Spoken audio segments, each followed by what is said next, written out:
My name is Joshua Sippial. I'm from Montgomery, Alabama. Josh, he's hungry. He's really one of those grind guys. He's real grimy. Like he wants to work. He wants to put in the time to be great. It's my brother. I believe in hard work, so I always live by hard work beat talent before talent. You have to work hard. So it's not easy coming out of Montgomery, where he's from. So like Montgomery hangs their hat on like hard work, like really trying to make it out, trying to be successful, leaving a place that not a lot of people come successful from.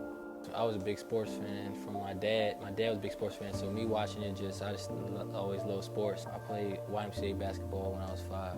I was surprisingly better than most of the kids my age when I was little. So yeah, it made me want to be good at it. Plus, just loving watching it just made me want to be able to do what I saw on TV. My high school basketball experience was tough for a long time because I went to a school that sports wasn't stressed at all. Like we was really bad. Like my older brother won 3 games in 3 years. So it was just I had to work hard to give ourselves some respect as a high school. So yeah, it was just tough just because we weren't one of the best schools, and it took until 12th grade for us to finally be able to compete and beat the teams in our city. I knew the school I went to, and nobody even really knew we had a basketball team, so that's why I knew I needed to go somewhere else instead of going straight to college. The school Impact in Sarasota was like the first school that really contacted me back and had the best scholarship thing for me, so that's where I went. And the prep school where I went to was folks from different places, New York, so like that they just knew, they just thought they was the best player all the time, so they was going to get theirs. We was all in urgency mode, shooting the ball whenever you could get it, and we was bad at first. But then we kind of figured it out, a lot of getting cuts down, stuff like that. Then second half of the season we got right and start passing the ball, start playing for each other more, and then everybody got better. And for a long time, a lot of us weren't getting recruited that much. It was just we were playing games and getting film and just sending it out to schools and stuff like that. But it took for a while for us to really get calls back and stuff like that. Like you knew this 6 months you had or 30 games you played could possibly be your last chance to play basketball, organized basketball.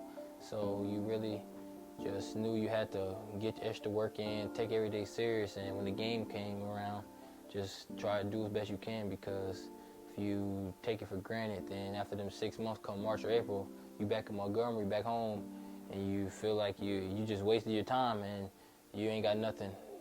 Basketball is over. So I knew I didn't want to experience the feeling of basketball being over, so I did what I had to do. When Coach Robert Williams called me and said it was from UAB basketball saying that they was interested in me coming to join the team, I was getting a haircut, minding my business, and I got a phone call, and I was about to act funny on the phone, but then I figured out who it was, so that's when I figured out that it was serious, and I went from there and made sure it happened. Being a walk-on, there's no money being put into you, so a lot of people don't know who you are. You got to really grind to the top. And he goes out there every day, does his job, doesn't complain. And coach asks him, whatever coach asks him, he does it. So I love his attitude. You should believe in Josh because he's one of those guys that he could have gave up a long time ago. The reason you should believe in Josh is because, he puts in a lot of work that nobody sees, and obviously it's going to come to light sooner or later, but the work behind the lights is everything, so that's what you should read. He could have, as soon as coach said, you're a forward man, and he was really a point guard, he could have said, this is not for me, I'm finna leave. He could have complained, he could have pouted, but instead he stayed in school, he kept working out, he kept working on his game. He came back this year knowing that he's probably gonna have the same role as last year, and he's continuing to do it, he's continuing to work out, continuing to get better, so I feel like I believe in Josh because he's gonna have a bright future.